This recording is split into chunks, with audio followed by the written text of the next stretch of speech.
Hello दोस्तों, स्वागत है आप सबका एक बार फिर से मेरे यूट्यूब चैनल में। दोस्तों, इस वीडियो में हम गुप्त काल के बारे में पढ़ने वाले हैं, जो कि आपकी एनसीईआरटी की जो आर एस शर्मा की बुक आती है उसी के जो ये क्रक्स हैं, जो आपके एग्जाम के पॉइंट ऑफ व्यू से बहुत ही इंपॉर्टेंट होने वाले हैं। खासकर सिविल सर्विसेज एग्जाम जैसे कि आपका यूपीपीसीएस का प्रीलिम्स होना है और आपका आर ओ एग्जाम के लिए बहुत ज़्यादा महत्वपूर्ण होने वाले हैं। ठीक है, जिस भी एग्जाम में आप फैक्चुअल चीज़ें आती हैं और कॉन्सेप्ट हल्का फुल्का रहता है, फैक्चुअल चीज़ें जिसमें ज़्यादा होती हैं, तो उसके लिए आपका बहुत ही महत्वपूर्ण वीडियो होने वाला है। ठीक है, और आर ओ में और पीसीस में आप जानते हैं कि फैक्चुअल चीज़ें आती हैं। ठीक है, ऐसा नहीं है कि वहाँ कॉन्सेप्चुअल चीज़ें ज़्यादा आती, कॉन्सेप्चुअल भी आती हैं, लेकिन उनकी मात्रा कम होती है फैक्चुअल की अपेक्षा। यदि आपको कट ऑफ क्लियर करनी है, तो यदि आप फैक्चुअल को अच्छे से कंप्लीट कर लेते हैं और करंट अफेयर पे आपकी कमांड अच्छी है, तो आप आराम से एग्जाम को क्वालिफाई कर सकते हैं। तो इस पर देखिए, एंशिएंट हिस्ट्री के गुप्त काल का टॉपिक होने वाला है, जो कि एनसीईआरटी की आर एस शर्मा की बुक के आधार पर होगा। यदि आप चैनल पर पहली बार है तो चैनल को सब्सक्राइब जरूर कर लीजिएगा, और वीडियो अच्छी लगती है तो लाइक करें और शेयर भी जरूर करें अपने दोस्तों के साथ। चलिए स्टार्ट करते हैं। गुप्त काल की यदि बात कर, देखिए गुप्त काल में ही आपको जो शतरंज खेल है वो आया था। ठीक है, यानी ये शतरंज का खेल जो है भारत के इतिहास से ही निकलता है, ये चीज आपको ध्यान देना है। ठीक है, अब बात कर लेते हैं गुप्त काल की। यदि आगे बात करें तो ये गुप्त संभवतः कौन थे, तो गुप्त जो है दोस्तों वैश्य थे। ठीक है, और ये जो है कुषाणों के सामंत थे, ये चीज आपको ध्यान देना है, कुषाणों के सामंत थे। आगे बात करते हैं तो प्रयाग प्रशस्ति अभिलेख के बारे में बात करते हैं, तो इसे लिखा किसने था, तो इसे हरिशेर ने लिखा था, ये चीज आपको ध्यान देना है। ये प्रयाग प्रशस्ति अभिलेख किसका है, तो समुद्रगुप्त का, ये चीज भी आपको ध्यान देना है। गुप्तों के जो प्रारंभिक पूर्वज किसे माना जाता है, तो श्रीगुप्त या घटोत्कच को माना जाता है, इनका उल्लेख मिलता है। ठीक है, चंपू, ये प्रयाग प्रशस्ति अभिलेख जो है आपका चंपू शैली में लिखा जाता है, ये चीज आपको ध्यान देना है, और ये गद्य पद्य दोनों पर लिखा गया है। देखिए, गुप्त साम्राज्य को जो संस्थापक माना जाता है, उस श्रीगुप्त को माना जाता है, ये चीज आपको ध्यान देना है। अन्य अभिलेख की बात कर लेते हैं जो महत्वपूर्ण है। देखिए, उदयगिरि अभिलेख जो चंद्रगुप्त सेकंड से संबंधित है, भीतरी स्तंभ लेख जो स्कंदगुप्त से संबंधित है, पूर्ण ताम्र लेख जो प्रभावती गुप्त से संबंधित है। प्रभावती गुप्त कौन थी, तो ये आपके चंद्रगुप्त सेकंड जो थे, जिन्हें विक्रमादित्य भी कहते हैं, इनकी पुत्री थी, ये चीज आपको ध्यान देना है। अब देखिए, चंद्रगुप्त फर्स्ट के बारे में हम बात कर लेते हैं। इन्होंने देखिए विवाह किससे किया था, तो ये आपको ध्यान देना है, लिच्छवी राजकुमारी थी कुमार देवी, इनसे इन्होंने विवाह किया था। ठीक है, लिच्छवी राजकुमारी जो है ये सिक्कों में उल्लेख मिलता है इसका। ठीक है, उपाधि की बात कर लेते तो इन्होंने चंद्रगुप्त फर्स्ट ने महाराजा धीराज की उपाधि ली थी, ये चीज आपको ध्यान देना है। इनके समय में जो प्रशासन था यानी राज्य था, साम्राज्य का विस्तार ये मगध से लेकर प्रयाग तक विस्तारित था, ये चीज आपको ध्यान देना है। देखिए, चंद्रगुप्त फर्स्ट ने ही गुप्त संवत को शुरू किया था, जो 319 से 320 बीसी के बीच में शुरू हुआ था। ठीक है, ये चीज आपको ध्यान है, गुप्त संवत चंद्रगुप्त फर्स्ट ने शुरू किया था। ये पहला गुप्त शासक था जिसने चांदी के सिक्के प्रचलित किए थे, ये चीज भी आपको ध्यान देना है। अब देखिए, समुद्रगुप्त की बात कर लेते हैं, तो समुद्रगुप्त ने देखिए परम भागवत और पृथिव्या प्रथम की जो उपाधि इन्होंने ली थी, और इन्हें भारत का नेपोलियन भी कहा जाता था। ये कहा किसने था, तो एडम जो आपके स्मिथ है, स्मिथ ने इन्हें कहा था भारत का नेपोलियन। इनके देखिए अन्य नाम की बात कर ले, देखिए परम भागवत हो गया, पृथिव्या प्रथम हो गया, और लिच्छवी विदोहित हो गया, सर्वराजोच्छेता भी इन्हें कहा जाता है। समुद्रगुप्त के बारे में देखिए एक और जानकारी मिलती है, एक देखिए कांच का उल्लेख है। कांच ये कौन थे, तो देखिए चंद्रगुप्त फर्स्ट के बाद उत्तराधिकारी के रूप में उल्लेख मिलता है, जिनका नाम कांच था। और सामान्यतः जो देखा गया है, बाद में जो इतिहास को अच्छे से पढ़ा गया, तो इन्हीं को कांच भी कहा जाता था, समुद्रगुप्त को ही दूसरा नाम कांच था। ठीक है, इनके सिक्कों के बारे में देखें, इन्होंने 5 प्रकार के सिक्के चालू किए थे। गरुड़, धनुर्धन, व्याघ्रन, व्याघ्रहनन और वीणावादन प्रकार के सिक्कों को इन्होंने चालू किया था। देखिए, इलाहाबाद स्तंभ लेख समुद्रगुप्त से संबंधित है। इनके समय बंदरगाह जो महत्वपूर्ण था, ये ताम्र लिप्ति बंदरगाह महत्वपूर्ण था। देखिए, आर्यवर्त का फर्स्ट युद्ध जो है आपका अच्युत क्षेत्र को इन्होंने जीता था। किसने, समुद्रगुप्त ने, ये चीज आपको ध्यान देना है। आर्यवर्त का फर्स्ट युद्ध था, ये आपके अच्युत क्षेत्र से संबंधित थे। इसके बाद देखिए, दक्षिणापथ युद्ध भी आपको ध्यान देना है, ये आपके विंध्य, कृष्णा, तुंगभद्रा और नदी तक क्षेत्र में हुआ था। समकालीन शासक उस समय कौन थे, ये चीज आपको ध्यान देना है। विष्णुगुप्त थे, ये पल्लव शासक थे। महेंद्र कौशल से संबंधित थे। व्याघ्रराज ये महाकांतार थे। नीलराज जो है अवयुक्त से संबंधित है। और ये चीज आपको ध्यान देना, इन सबको ग्रहण मोक्षाक ग्रह नीति से इन्होंने जीता था। किसने, समुद्रगुप्त ने, ये चीज आपको ध्यान देना है। आर्यवर्त का सेकंड युद्ध की बात करें तो आर्यवर्त के सेकंड युद्ध के इन्होंने प्रसभोद्रढ़ नीति के माध्यम से जीता था। इसका मतलब क्या है, प्रसभोद्रढ़ का मतलब साम्राज्य को पूरी तरह समाप्त करके स्वयं के अधीन उन्होंने कर लिया था, ये चीज आपको ध्यान देना है। विशाखदत्त की रचनाएं देखिए कौन कौन सी थी। विशाखदत्त की एक रचना है देवीचंद्र गुप्तम। तो देवीचंद्र गुप्तम में उल्लेख किसका मिलता है, तो समुद्रगुप्त के बाद रामगुप्त का उल्लेख मिलता है देवीचंद्र गुप्तम में। अब देखिए बात कर लेते हैं रामगुप्त की। समुद्रगुप्त के बाद रामगुप्त आते हैं। इनसे संबंधित जो आपका शिलालेख है वो मंदसौर शिलालेख है, ये चीज आपको ध्यान देना है। ये चंद्रगुप्त सेकंड के भाई थे, कौन, रामगुप्त, ठीक है। इन्होंने शकों को पराजित ये जो है दोस्तों, शकों को नहीं, इन्होंने ये शकों से पराजित, शक राजा जो थे उनसे ये पराजित हुए थे, कौन, रामगुप्त। और जो शक थे, शक ने इनकी ध्रुव देवी जो इनकी पत्नी थी, इनको शक ले गए थे, यानी रामगुप्त की पत्नी को ये लोग ले गए थे। और लेकिन बाद में हुआ क्या था कि चंद्रगुप्त सेकंड ने शक राजा को और राजगुप्त को, समुद्रगुप्त के पुत्र जो रामगुप्त थे, इनको दोनों को मारकर इनसे विवाह कर लिया था, किनसे, ध्रुव देवी से। ये चीज आपको ध्यान देना है। उल्लेख की बात करें, देखिए रामगुप्त का उल्लेख किन किन में मिलता है, देखिए काव्य मीमांसा जो कि राजशेखर की लिखित है, उसमें इनका उल्लेख मिलता है। नाट्य दर्पण में इनका उल्लेख मिलता है, जो कि मूलचंद्र और गूढ़चंद्र और रामचंद्र के द्वारा लिखी गई है। और हर्षचरित जो बाणभट्ट के द्वारा लिखी गई है, उसमें भी इनका उल्लेख मिलता है रामगुप्त का।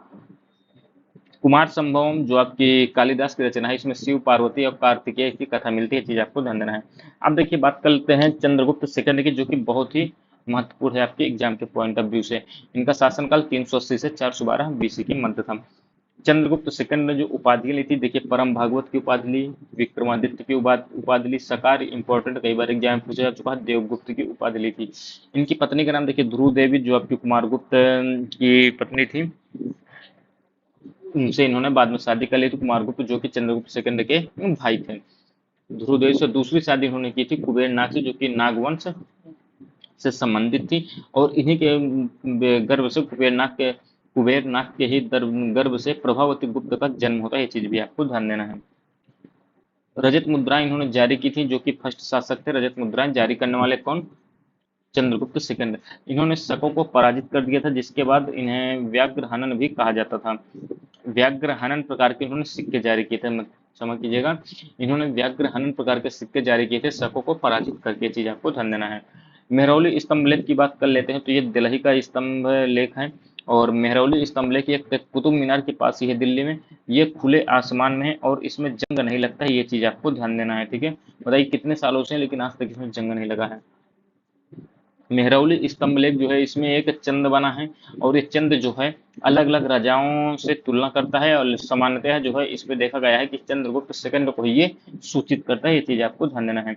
देखिए नवरत्न की बात कर लेते हैं, चंद्रगुप्त सेकंड के समय में बहुत ही महत्वपूर्ण है।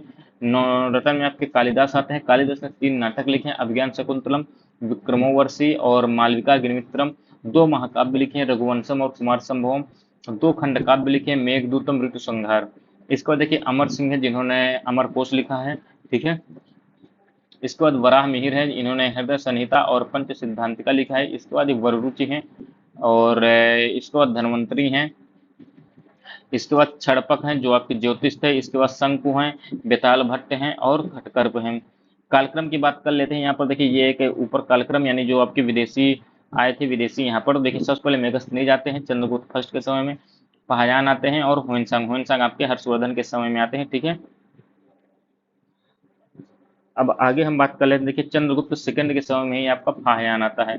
फाहयान आपका चंद्रगुप्त सेकंड के समय में आता है। पहले मेगस्थनी जाता है, उसके बाद फाहयान आता है, उसके बाद होइनसांग आता है, ये चीज आपको ध्यान देना है। ये देखिए बौद्ध धर्म से प्रभावित था, कौन, फाहयान जो है बौद्ध धर्म से प्रभावित थे। इन्होंने देखिए चंडाल शब्द का उल्लेख किया है। चंडाल चंडाल शब्द किसके लिए था, तो सामाजिक स्तर पर जो निम्न स्थिति में थे उन्हें चंडाल कहा जाता था। अब देखिए कुमारगुप्त फर्स्ट के बारे में बात कर लेते हैं, तो कुमारगुप्त फर्स्ट ने अश्वमेध यज्ञ कराया था, और अश्वमेध यज्ञ जो है समुद्रगुप्त ने भी कराया था। तो यहाँ पर एक क्वेश्चन बनता है, कौन ऐसे शासक है जिन्होंने आपके क्या कहते हैं अश्वमेध यज्ञ कराए हैं, तो आपको यह ध्यान देना, अश्वमेध यज्ञ कुमारगुप्त फर्स्ट ने भी कराए हैं और समुद्रगुप्त ने भी कराए हैं, चीज आपको ध्यान देना है। कुमारगुप्त फर्स्ट ने उपाधि ली थी महेंद्रादित्य की। सबसे ज्यादा अभिलेख इन्हीं के बारे में मिलते हैं, 18 अभिलेखों का उल्लेख 18 अभिलेखों में इनका उल्लेख मिलता है। और मंदसौर अभिलेख में भी इनकी चर्चा मिलती है। नालंदा विश्वविद्यालय इन्होंने स्थापित किया था, मोस्ट इंपोर्टेंट पॉइंट है ये। दरबारी कवि इनके समय कौन से, तो वत्स भट्टी थे, जिन्होंने मंदसौर की रचना की है, ठीक है, मंदसौर अभिलेख की रचना की है। इसके बाद देखिए स्कंदगुप्त हैं, इंपॉर्टेंट है, इन्होंने उपाधि ली थी सक्रादित्य की और कुमारादित्य की। स्कंदगुप्त से संबंधित आपको ध्यान देना, जूनागढ़ अभिलेख में जो है, जो रुद्रदामन का जूनागढ़ अभिलेख है, इस पे आप देखेंगे ना, मध्य एशिया में हूणों के आक्रमण का उल्लेख मिलता है। हूणों में शासक कौन थे? मिहिर कुल थे। जूनागढ़ अभिलेख में जो है सुदर्शन झील की मरम्मत का भी उल्लेख मिलता है, जो कि आपके गवर्नर परदत्त और चक्रपालित के द्वारा इसका जीर्णोद्धार किया जाता है, सुदर्शन झील का। ठीक है, सुदर्शन झील बनवाई किसने? तो आपकी जानकारी होनी चाहिए, चंद्रगुप्त मौर्य के समय में बनी थी। हूणों पर विजय प्राप्त की थी, ठीक है, किसने? चंद्रगुप्त, स्कंदगुप्त ने, ठीक है, स्कंदगुप्त ने हूणों पर विजय प्राप्त की थी। ये उल्लेख कहाँ मिलता है? तो भीतरी स्तंभ लेख में मिलता है, चीज आपको ध्यान देना है। देखिए, गुप्त काल में जो भाषा थी वो संस्कृत भाषा थी, सातवाहन काल में जो भाषा थी प्राकृत भाषा थी, ये चीज आपको ध्यान देना है। अब देखिए, शासकों की क्रोनोलॉजी भी आपको याद होनी चाहिए, जो गुप्त काल से संबंधित। देखिए, श्रीगुप्त हो गए, उसके बाद घटोत्कच, उसके बाद चंद्रगुप्त फर्स्ट, फिर समुद्रगुप्त, फिर चंद्रगुप्त सेकंड, फिर इसके बाद कुमारगुप्त, स्कंदगुप्त, पुरगुप्त और अंतिम शासक विष्णुगुप्त थे। ये चीज आपको ध्यान देना है, ठीक है। अब देखिए, प्रशासन की बात कर लेते हैं, तो प्रशासन में आपको कुमारमात्र आते हैं, जो कि अधिकारी रंग के होते हैं, जैसे कि वर्तमान समय में आप आईएएस पीसीएस को देखते हैं। दंडपाशिक, ये पुलिस अधीक्षक कहलाते हैं। विनय स्थिति स्थापक, ये आपके धार्मिक मामलों से संबंधित थे। महासंधि विग्राहक, ये शांति समझौतों के लिए थे। दंडनायक, न्यायाधीश थे। महाबलाधिकृत, ये आपके सेना नायक थे। साम्राज्य के विभाजन की बात कर लेते हो, देखिए, प्रांत प्रांत के बाद ये प्रांत जो होते थे, ये भुक्त कहलाते थे। प्रांत विषय में विभाजित थे, जिसे हम जिला कहते हैं। उनका प्रधान विषयपति होता था। विषय, ये जो है आपका गांवों के समूह थे, अन्य नाम इनका पेड़ था। इनके प्रधान आयुक्त कहलाते थे। इसके बाद आपका ग्राम, इसके मुखिया महत्तर कहलाते थे। चीज आपको ध्यान देना है। देखिए, सबसे ऊपर प्रांत, प्रांत के बाद विषय, विषय के बाद विष, विष के बाद ग्राम। एग्जाम्पल देख लें, जैसे तीर भुक्ति, जिसे हम दरभंगा कहते हैं वर्तमान में। इसके बाद पुंड भुक्ति है, जिसे हम नॉर्थ बंगाल कहते हैं वर्तमान में। देखिए, अग्रहार का मतलब क्या है? तो अग्रहार जो है, मंदिरों और ब्राह्मणों को भूमि दान वाली भूमि जो दान दी जाती थी, उसे उसी भूमि को अग्रहार कहा जाता था। ठीक है, मंदिर बनाने के लिए और ब्राह्मणों को जो भूमि दान दी जाती थी, उसे अग्रहार कहा जाता था। अब देखिए, पूग, ऐसे पूग शब्द का मतलब क्या है? देखिए, नगर या ग्राम में रहने वाली विभिन्न जातियों और व्यवसायों के संघ को पूग कहा जाता था। यानी नगर या गांव में जो भी विभिन्न प्रकार की जातियों और व्यवसायों का संघ होता था, उन्हें हम पूग कहते थे। इसको देखिए, आर्थिक स्थिति की बात करें, देखिए अमर कोश, जो अमर सिंह की रचना है, तो अमर कोश में देखिए 12 प्रकार की भूमि का उल्लेख मिलता है। एग्जाम्पल, जैसे नदी मात्रक का मतलब क्या है? तो देखिए, नदी से जल उपलब्ध होता है, तो उसे नदी मात्रक कहते हैं उस भूमि को। ठीक है, यदि नदियों से जल उस भूमि पर तक पहुंच जाता है, तो उसे नदी मात्रक कहते हैं। अप्रहित का मतलब क्या है? जिस खेत को बिना जोते ही यूज में लिया जाए तो उसे अप्रहत कहा जाता है। देव मात्रक किसे कहता है? कहा जाता है ऐसी भूमि जिसमें सिंचाई की आवश्यकता नहीं होती है और वो फलती फूलती है, उसे देव मात्रक कहा जाता है। दिनार की बात कर लेते हैं। दिनार, सोने के सिक्के, सोने के सिक्के सर्वाधिक चलते थे, सोने के सिक्के को ही दिनार कहा जाता था। टैक्स की बात कर लेते हैं। देखिए, कुशीद कृति है, जिसे हम सूदखोरी या ब्याज लेकर ऋण देना कहते हैं, जिसे हम कुशीद कृति कहते हैं। अक्षय निधि क्या है? तो ऐसी भूमि राजस्व जो लगातार राजा के पास जाता हो, यानी लगातार राजकोष में जाता हो। अनवरत भूमि राजस्व देने वाली भूमि होती थी, जिसे हम अक्षय निधि कहते थे। सबसे अधिक सोने के सिक्के इन्हीं के समय में चले हैं और क्वालिटी इस समय डाउन थी। कब? गुप्त काल में। चीज आपको ध्यान देना, सोने के सिक्के बहुत चले हैं, क्वालिटी लेकिन यहाँ पर डाउन थी। समाज की बात कर लेते हैं। देखिए, समाज में 4 वर्ड, जैसे कि आप ब्राह्मण, क्षत्रिय, वैश्य, शूद्र थे। ब्राह्मण के लिए 5 कमरों का उल्लेख मिलता है। क्षत्रियों के लिए 4 कमरे, वैश्य के लिए 3 और शूद्र के लिए 2 कमरे। 2 3 4 5, यानी आपको 5 मैक्सिमम है। यहाँ ब्राह्मण के लिए 5, उसके बाद 4 आपके क्षत्रिय के लिए, 3 आपके वैश्य के लिए, 2 शूद्र के लिए। संकर जाति का उल्लेख मिलता है इसमें, ठीक है, यानी 2 जातियों का मिक्स, जिसे हम अम्बस्ट या पारसौ जाति भी कहते हैं। कायस्थ जाति का भी उत्थान मिलता है। इस पे कायस्थ जाति जो है लेखन का काम करती थी।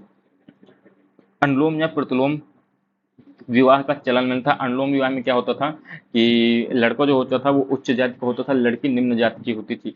लेकिन प्रतिलोम विवाह में लड़की उच्च जाति की होती थी और लड़का निम्न जाति का होता था। ठीक है,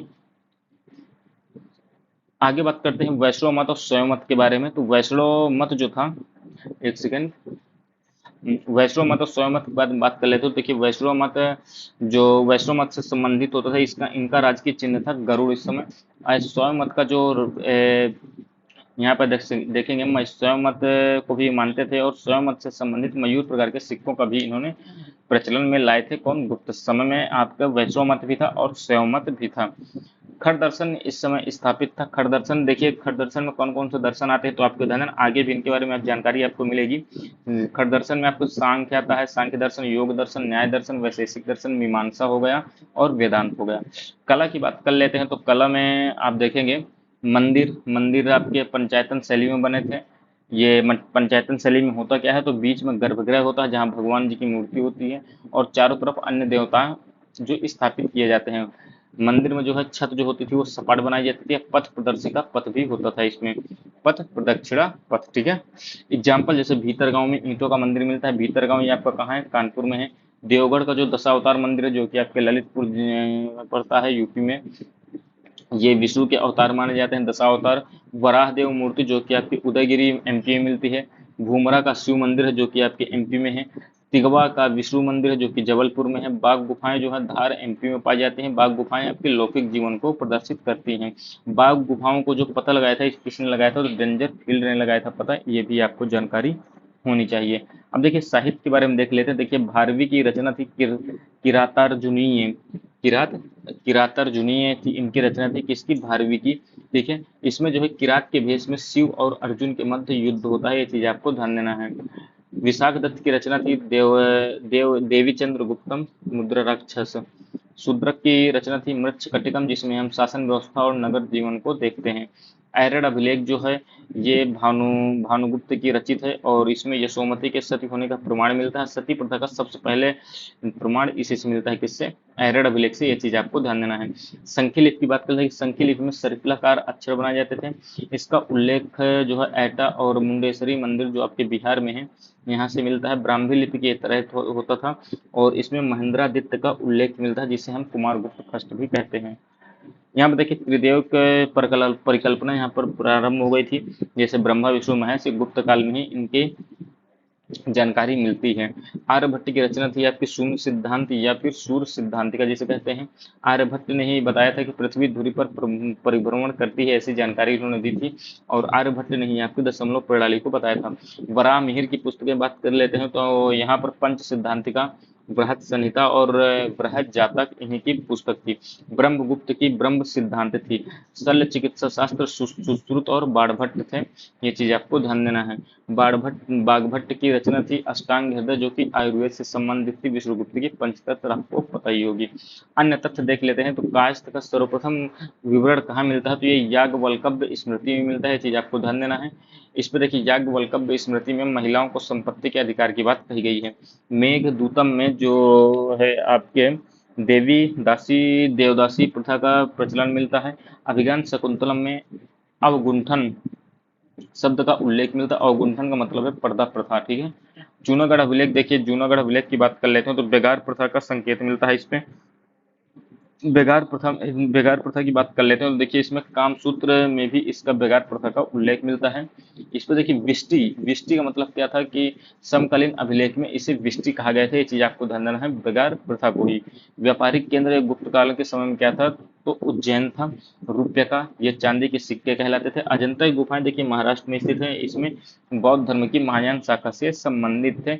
तो दोस्तों ये आपको गुप्त काल के जो इम्पोर्टेंट टॉपिक थे इसे मैंने कवर कर दिया और आगे आपका गुप्तोत्तर काल के बारे में देखेंगे। तो आपको वीडियो कैसी लगी जरूर बताइएगा, अपने दोस्तों के साथ भी जरूर शेयर कीजिएगा।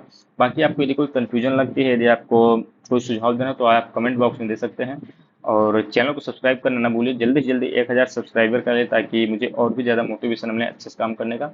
मिलते हैं अगली वीडियो में, तब तक के लिए दोस्तों धन्यवाद, जय हिंद।